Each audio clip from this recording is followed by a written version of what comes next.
13.2 million tons of carbon dioxide per year is not a waste product. It is not a liability. It is a brilliant business opportunity for healthier people and for a healthier planet if we could make tourism carbon positive. And that sounds utterly absurd because aircraft makers and engine makers say, we can't do this, we've got to lose liquid fuels. But last week before last, Air New Zealand ran a trial of a 747 around the Hauraki Gulf, running one of the engines on large, very high proportion of biofuel. If we use biofuels in aviation, we would be drawing carbon dioxide out of the air. It is not inconceivable that tourism could eventually be carbon positive. What's the response of this around the world? John Elkington, of who I am a great fan for his work at sustainability in the UK, is involved in another organisation in addition now called Volans.com. And this is a wonderful report from Volans recently about the Phoenix economy, which says a new economic order is arising from the ashes, and a new generation of innovators, entrepreneurs and investors is accelerating the changes essential for delivering scalable, sustainable solutions to the world.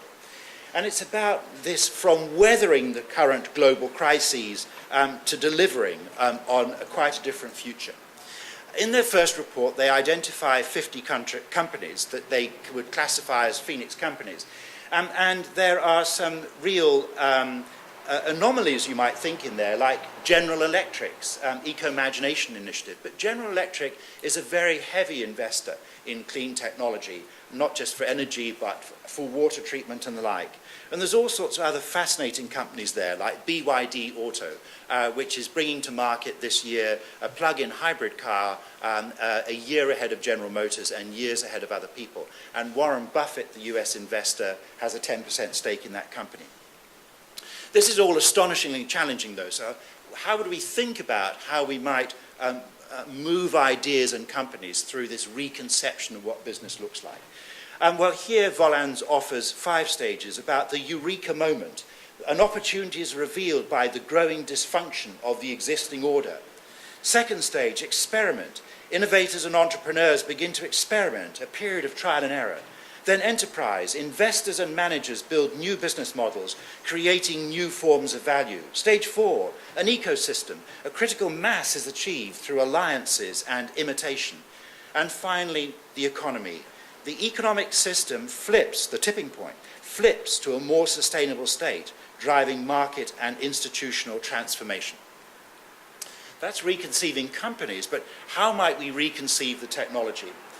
This is the work of Michael Braungart, the German chemist. He was here last year with some other speakers for a wonderful conference in Auckland. It was Better by Design. If you go to betterbydesign.co.nz and look for resources, you'll see wonderful long film clips of Braungart and Janine Benyus, who I'm about to mention. I got an astonishing sort of flip of thinking listening to Braungart, because he talked about positive footprints. Right now, the technology we use is so damaging, we talk about needing to minimize our footprint, to minimize the damage on the environment. But he said, if we reconceived what technology we might use, so the technology contributes to the ecosystem, not takes from it, then we would have a positive footprint. And therefore, we would want to consume as much as possible in order to benefit the environment in that symbiotic relationship. Waste in this model equals food, both literally, but also in that sense that what is now a waste product out of a system becomes the start of a new one. So, for example, at the Glenbrook Steel Mill in Auckland, Lanzatech, an Auckland company, is using the flue gas from that steel mill to grow bacteria which turn those flue gases into ethanol for biofuels.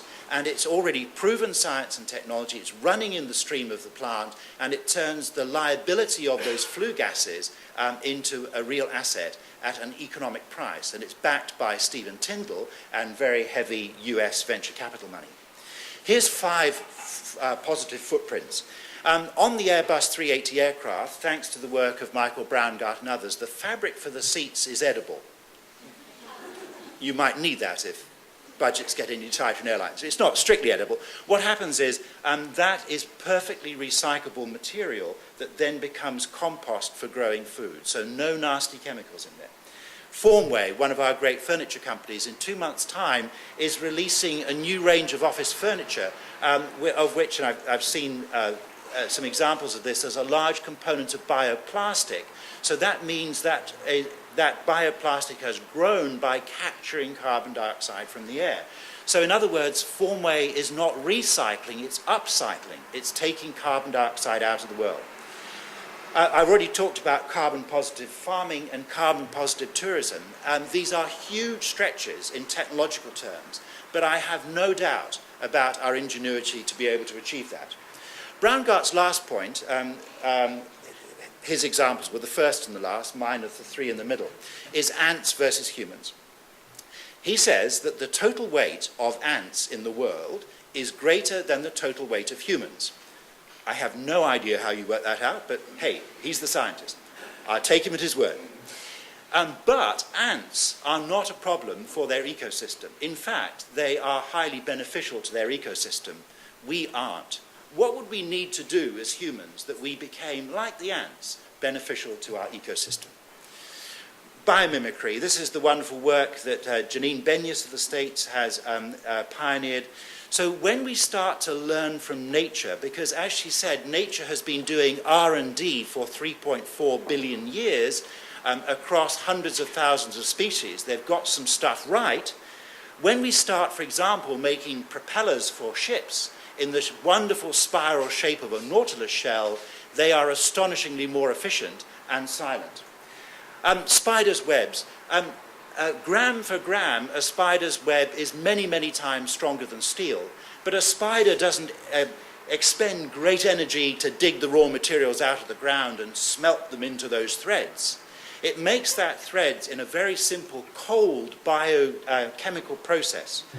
So how do we do that? So, for example, nature only uses 5 polymers to do astonishing things, but mankind uses 350.